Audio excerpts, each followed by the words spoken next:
নমস্কার বন্ধুরা, বংটাচ কুকিংয়ে আপনাদের স্বাগত। আজকে আরেকটা রেসিপি নিয়ে চলে এসেছি।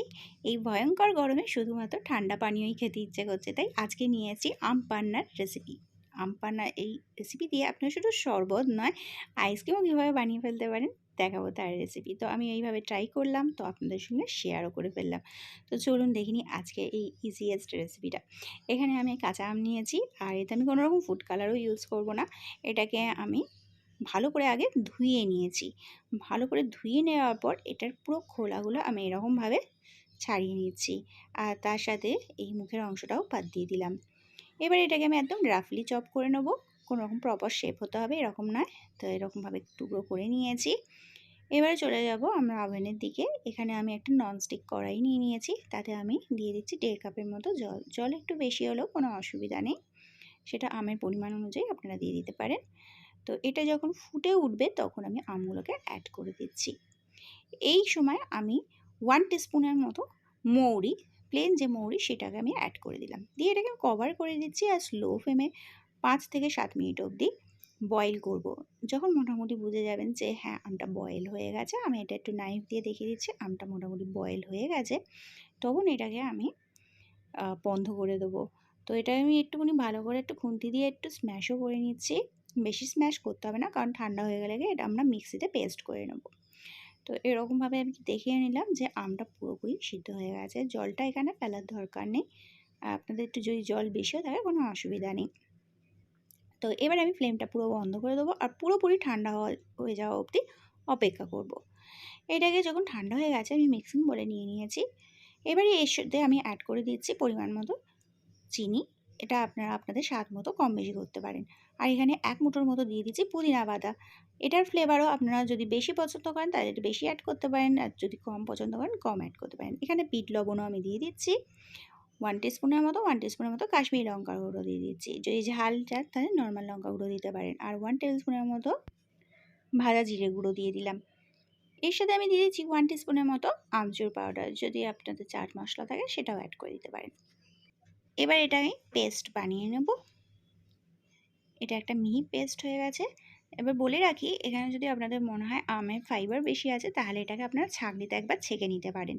তো এখানে আমার আমটা অতটা ফাইবার ছিল না, তাই আমি ছাঁকনিতে ছেঁকে নিয়ে নিই। এবারে এই পেস্টটাকে কিন্তু আপনারা কাঁচের কন্টেনারে স্টোর করে অনেক দিন ফ্রিজে রেখে দিতে পারেন, আর যখন অতিথি আসবে আপনারা এটা গ্লাসে দিয়ে সার্ভ করতে পারেন। এবারে আমি এটা কাঁচের গ্লাসে দেখিয়ে দিচ্ছি কিভাবে করবেন। আমি এখানে দিয়ে দিলাম 2 টেবিল স্পুনের মতো আম পান্না। এখানে আপনারা ফ্লেভার অনুযায়ী কম বেশি করতে পারেন, আর তার সঙ্গে দিয়ে দিচ্ছি নর্মাল ঠান্ডা ওয়াটার।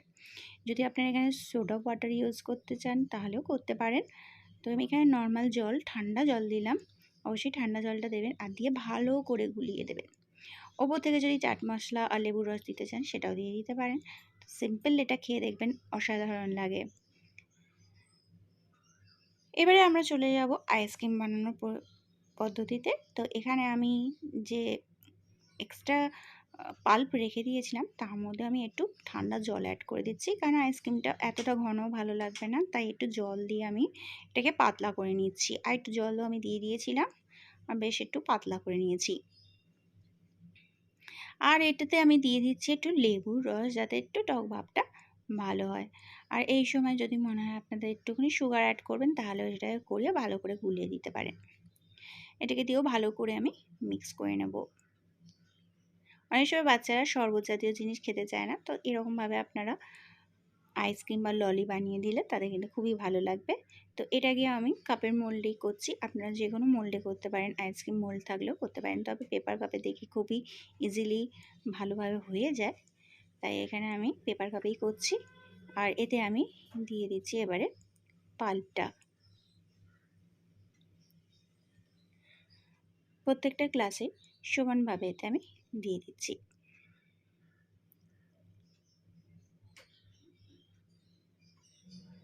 এইভাবে সব গ্লাসগুলো আমি সাজিয়ে দিয়েছি।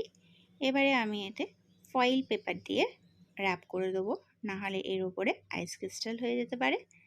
তাই অবশ্যই এটাকে ফয়েল দিয়ে মুড়ে দেবেন। আর যদি ফয়েল নাও থাকে, প্লাস্টিক ছোটো ছোটোভাবে কেটে এরকমভাবে র্যাপ করে দিতে পারেন, আর মুখে একটা গার্ডার দিয়ে দিতে পারেন যদি প্লাস্টিক দিয়ে করেন। তো আমি এখানে ছোটো ছোটো যে উডেন কাবাব স্টিকগুলো হয় সেগুলো অ্যাড করছি, কারণ আইসক্রিম স্টিক এটা একটু ভারী হয়ে যাবে, তাই আমি সরু সরু কাঠিগুলো ইউজ করলাম। আমি এটা ওভারনাইট রেখে দিয়েছিলাম। ওভারনাইট পর আপনাদের দেখিয়ে দিই কীরকম হয়ে গেছে। এটা এরকম ছোট ছোট একদম আইস ললির মতো তৈরি হয়ে গেছে, আর এটা খেতেও কিন্তু খুব টেস্টি লাগছিল। তো আপনারা শরবতের সঙ্গে সঙ্গে এরকমভাবেও ট্রাই করে দেখতে পারেন, আর দেখতেও খুব সুন্দর লাগছিল। একদম পারফেক্টভাবে বেরিয়ে এসছে, খুব সুন্দর দেখতেও লাগছে, আর খেতেও খুব আশা করি ভালো লাগবে। অবশ্যই একবার ট্রাই করে দেখুন। আবার দেখা হবে নতুন একটা রেসিপির সঙ্গে। ততক্ষণ আপনাদের সবাইকে ধন্যবাদ।